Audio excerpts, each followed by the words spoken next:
बादशाह और नागन। एक जमाने की बात है, सरसब्ज व शादाब सल्तनत वसंदरा में एक नेक दिल और बहादुर बादशाह रहता था जिसका नाम राजवेर था। उसकी राया खुश थी, सल्तनत खुशहाल थी, मगर राजवेर की जिंदगी में मोहब्बत की कमी थी। इसे कई शहजादियों के रिश्ते आए, मगर उसका दिल ऐसी मोहब्बत का तलबगार था जो दिलों को जोड़ती है, ना कि सिर्फ सल्तनतों को। एक तूफानी एक रात जब राजवेर शिकार पर गया तो वो नागवन के परासरार जंगल में रास्ता भटक गया। बारिश हो रही थी, बिजली कड़क रही थी और जंगल में एक अजीब सी रोशनी फैली हुई थी। उसे एक गार नजर आया जिसके अंदर नीले नीले क्रिस्टल चमक रहे थे। वहां उसे एक हसीन औरत दिखाई दी। उसकी आंखें जमुर्रद की मानिंद चमक रही थीं और उसके बाल रात की सियाही जैसे थे। मगर जैसे ही वो करीब आया, वो औरत आधे जिस्म से सांप में बदल गई।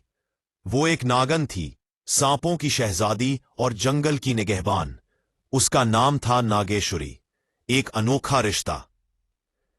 नागेश्वरी पहले तो मुहतात रही, मगर बादशाह की आंखों में सच्चाई देखी। कई दिन गुजरे, राजवेर बार बार जंगल जाने लगा। वो उससे सच्ची मोहब्बत करने लगा और नागेश्वरी ने भी अपना दिल हार दिया। एक ममनुआ शादी। नागेश्वरी ने अपनी कौम की मुखालफत के बावजूद राजवेर से शादी करने का फैसला किया। जंगल के रूहानी बुजुर्गों के जेरे साया एक खुफिया तकरीब हुई। चांद की रोशनी चांदी जैसी थी और रात में कौसो कज़ाह नमूदार हुई।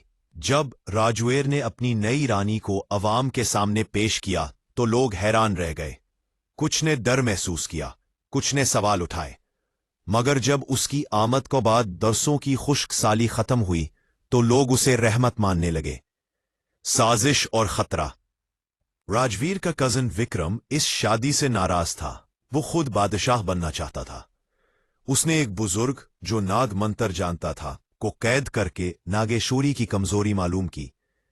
उसकी जान एक मुकद्दस नगीने से बंधी हुई थी जो जंगल के अंदर छुपा था। विक्रम ने उसे चुराने और तबाह करने की कोशिश की।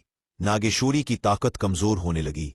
आसमान पर अंधेरा छा गया और हजारों सांप महल की तरफ लपके अपनी रानी की हिफाजत के लिए। आखिरी जंग।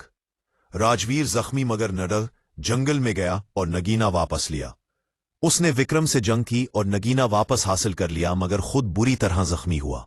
नागेश्वरी ने अपनी लामुतनाही जिंदगी कुर्बान करके उसे बचा लिया और यूं वो मुकम्मल इंसान बन गई, हमेशा के लिए साथ।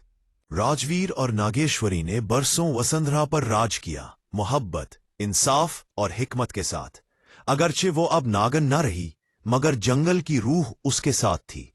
हर रात सांप महल के गिर्द पहरा देते, ना खौफ के लिए बल्कि अपनी मलका से मोहब्बत के इजहार के लिए। बच्चों को सुनाई जाने वाली कहानियों में उसे फिर कभी नागन नहीं कहा गया, बल्कि रानी नागेश्वरी, जो मोहब्बत की मलिका थी।